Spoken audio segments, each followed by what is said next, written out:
Hola, ¿qué tal? ¿Cómo están? Bienvenidos a este Discipulado y Mentoría 2.0.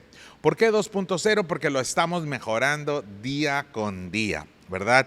Nuevas investigaciones, nuevos análisis y aplicaciones de la verdad de Dios en su palabra aplicada a nuestro contexto diario y personal, que le puede servir a una ama de casa, a un empresario, a un estudiante, a cualquier ser humano que quiera vivir una vida para Jesús. Esto es muy, muy importante.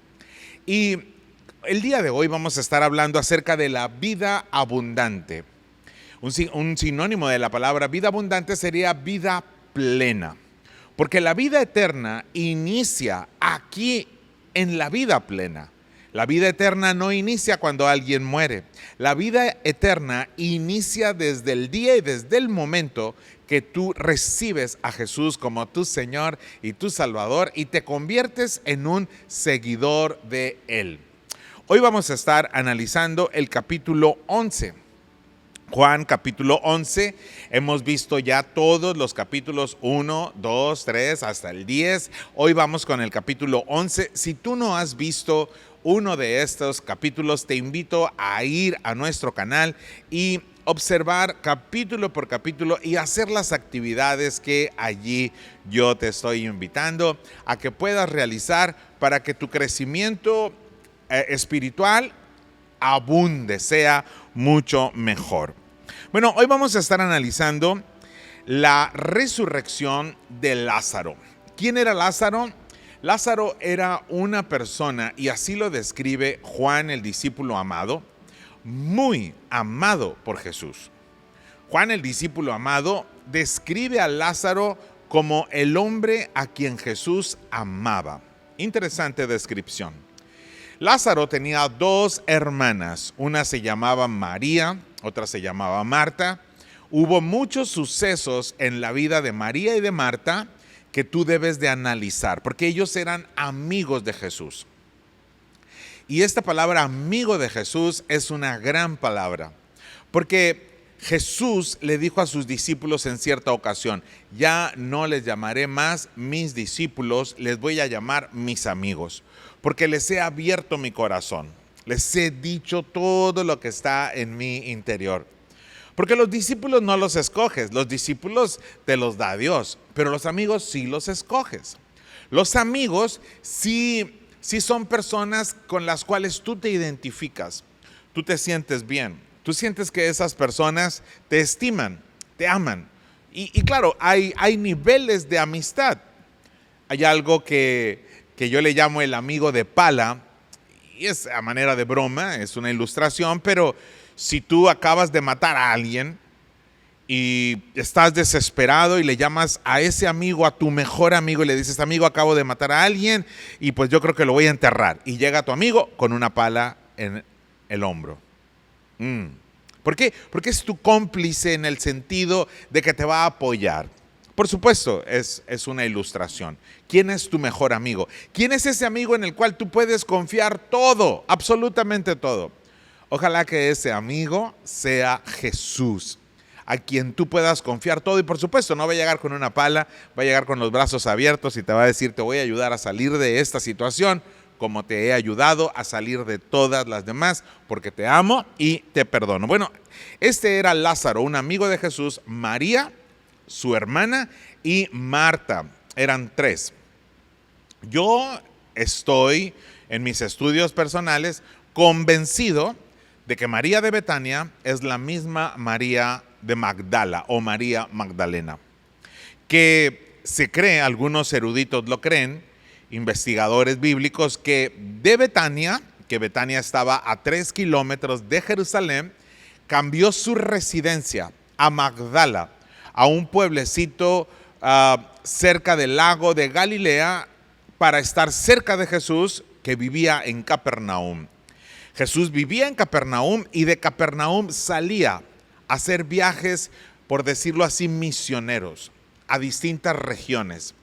Y subía, porque estaba hacia arriba, a Jerusalén, ¿verdad? Subía a Judea, de Galilea, iba a estas otras regiones.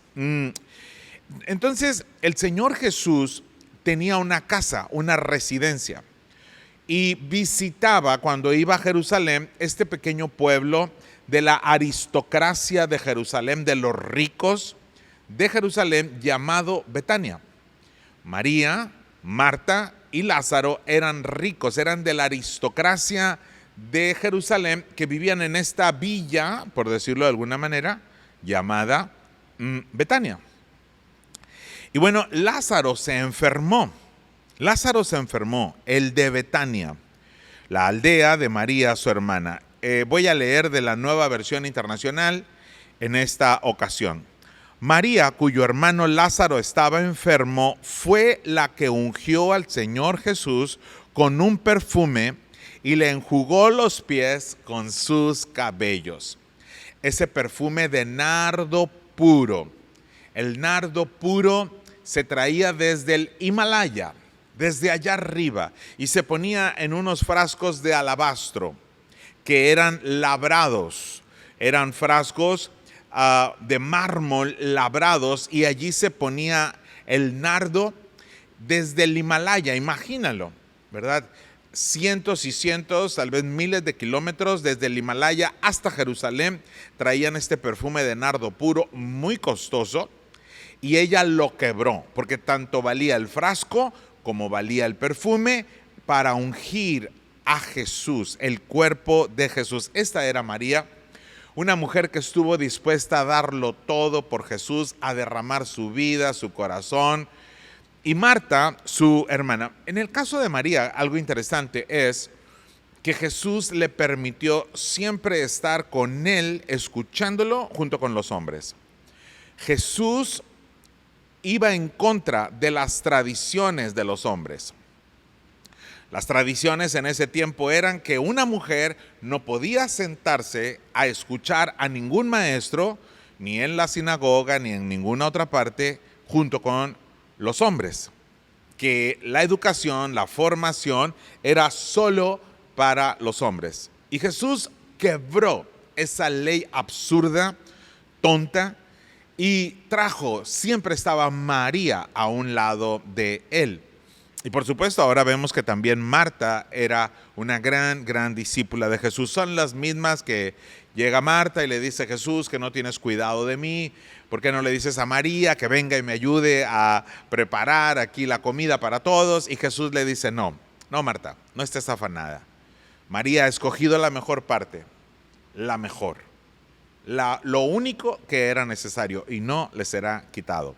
Entonces, estas mujeres y su hermano ahora necesitan a Jesús. Estamos en el capítulo 10. Enviaron pues las hermanas para decir a Jesús, Señor, he aquí el que amas. Así le van a decir, el que amas está enfermo. Él sabrá quién es. Qué bonitas palabras. Sabes que Jesús nos ama a cada uno en lo personal y en lo particular. Jesús, de carne y hueso, el Verbo encarnado, Emmanuel, Dios con nosotros, pasaba tiempo con grandes multitudes y les hablaba a 3,000, a 5,000, a 10,000 juntos. Después se replegaba un poco y hablaba con sus 70 más cercanos. Luego se replegaba un poco más y daba instrucciones específicas a 12, que eran sus apóstoles. Y pasaba tiempo con gente clave, como Pedro, Jacobo y Juan, ellos tres, cuando fue a la transfiguración.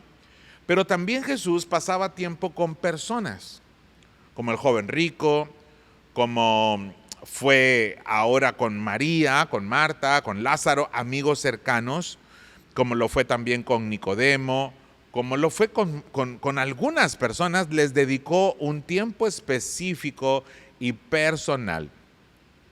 Hoy por hoy Jesús quiere pasar tiempo personal contigo, tiempo diario, tiempo de calidad, cada día. Al abrir su palabra, al hacer el discipulado, al estar haciendo todos los días un devocional, platicando con Dios. Yo siempre te he sugerido que tengas un cuaderno de sueños donde tú pongas la fecha, las lecturas de ese día, en las escrituras, tus oraciones, tus peticiones, cuánto dinero cuentas y en qué lo vas a invertir, cuáles son los asuntos importantes que debes resolver sí o sí ese día y lo que has aprendido durante ese día. También es importante que pongas en ese cuaderno las emociones que estás experimentando para saber gestionar tus emociones. Entonces, ese es un gran plan de crecimiento personal que yo te invito a que tú hagas. Yo lo llevo casi todos los días. Oyendo Jesús dijo, volviendo a la historia, capítulo 11, versículo 4. Estamos en Juan. Esta enfermedad no es para muerte, sino para la gloria de Dios, para que el Hijo de Dios sea glorificado por ella. Una enfermedad que no es para muerte. ¿Cómo que no es para muerte si ya Lázaro está muerto? No es para muerte, porque Jesús tenía un plan diferente para Lázaro. Cuando vio que Lázaro estaba muerto, lo resucitó. Cuando vio que aquel hombre paralítico estaba allí, lo levantó. Cuando Jesús veía la condición de las personas, la cambiaba. Y Jesús transforma la condición de cada ser humano que se acerca a Él con fe. Acá, en este caso, quien tuvo fe fue Él.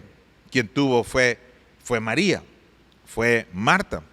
Amaba Jesús a Marta y a su hermana y a Lázaro. Los amaba a todos. Cuando oyó pues que estaba enfermo, se quedó 2 días más en el lugar donde estaba. 2 días más. 2 días más.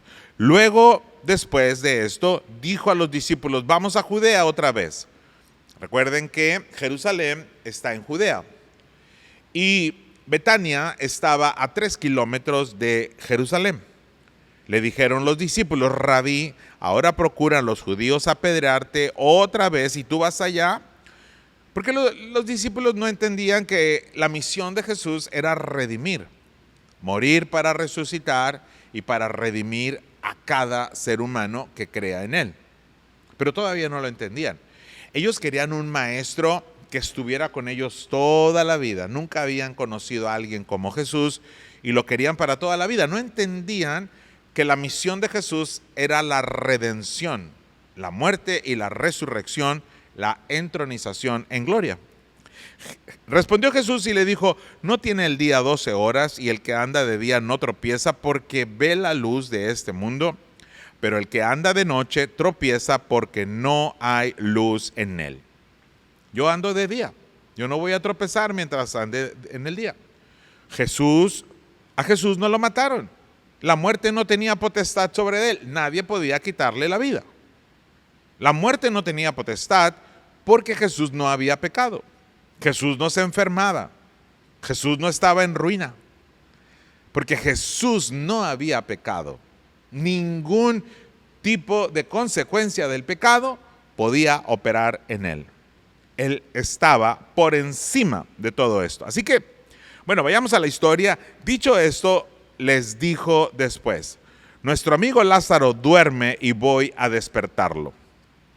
Me llama sumamente la atención que Jesús nunca dijo está muerto, Jesús nunca usó palabras derrotistas, Jesús nunca utilizó palabras como, pues ya se murió Lázaro, pues vamos al funeral. No, dijo, está dormido, se esperó 2 días más. ¿Te das cuenta cómo Jesús ve la realidad en otra dimensión, ve la realidad de otra forma? Tú ves con los ojos estos naturales, pero Jesús ve lo que tú no ves. Hay que ver con los ojos de Jesús y llamarle a la muerte, solo está dormido, va a revivir, va a resucitar. Ese hijo que está en adicciones debe y va a resucitar.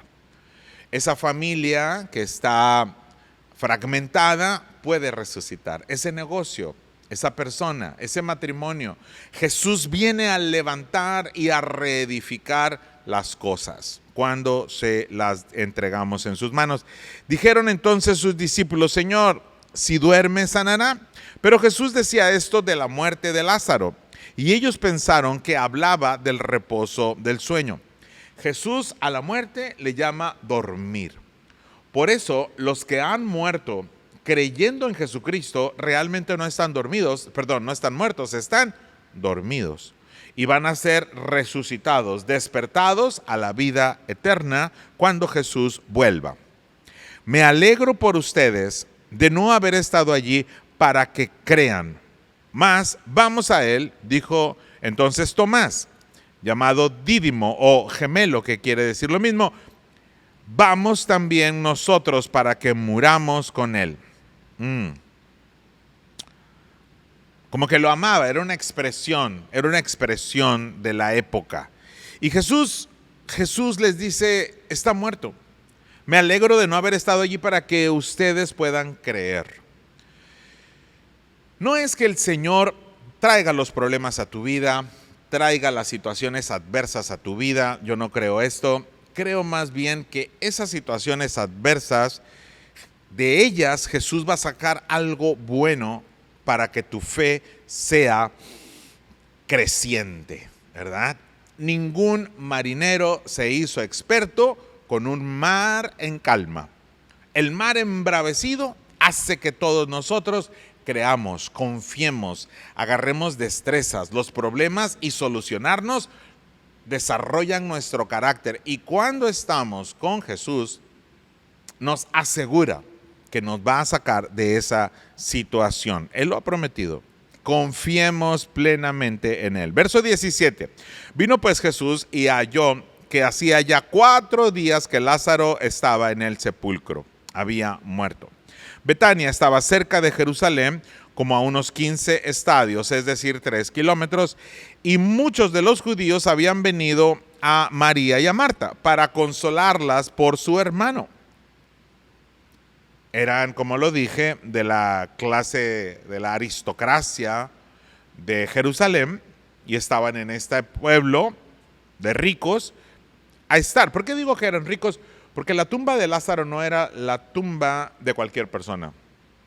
Era una cueva donde se sepultaban y se corría una piedra, muy similar a la tumba del Señor Jesús, y ese tipo de tumba solo la tenía la gente más rica y poderosa de Judea. Entonces Marta, cuando oyó que Jesús venía, salió a encontrarle, pero María se quedó en casa. Marta dijo: Jesús, Señor, si hubieras estado aquí, mi hermano no habría muerto, mas también sé ahora que todo lo que le pidas a Dios, Él te lo dará. Allí tuvo un poco de fe. Jesús le dijo: tu hermano resucitará. Marta le dijo: yo sé que resucitará, pero allá en la resurrección, en el día postrero. Y Jesús le dijo: yo soy. No dijo yo seré, yo soy un eterno presente. El gran yo soy, el permanente, el que es, el que era, el que ha de venir, el todopoderoso. Jesús dijo: yo soy la resurrección y la vida. El que cree, no dijo el que creyó, no dijo el que creerá, dijo el que cree. Permanencia en la fe y en la confianza de que Jesús es quien dice ser. El que cree en mí, aunque esté muerto, vivirá. Los muertos no pueden seguir creyendo, porque entonces, ¿cómo pueden creer? Porque cuando confiamos en Dios, solamente pasamos a una nueva dimensión. Y es una dimensión de una fe total y absoluta, porque se caen las vendas, se cae todo este mundo material y entramos a la cuarta dimensión, a la dimensión donde Dios habita.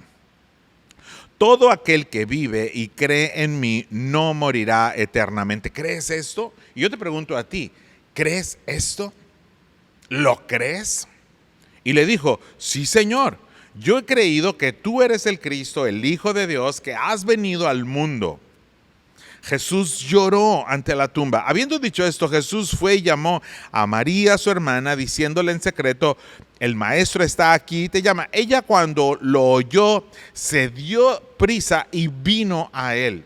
Y Jesús no había entrado en la aldea, sino que estaba en el lugar donde Marta lo había encontrado. Entonces los judíos de la religión judía, pues, que habían estado ahí en esa casa, la consolaban, y cuando vieron que María se había levantado de prisa y salió, la siguieron, y todos dijeron: va al sepulcro a llorar ahí.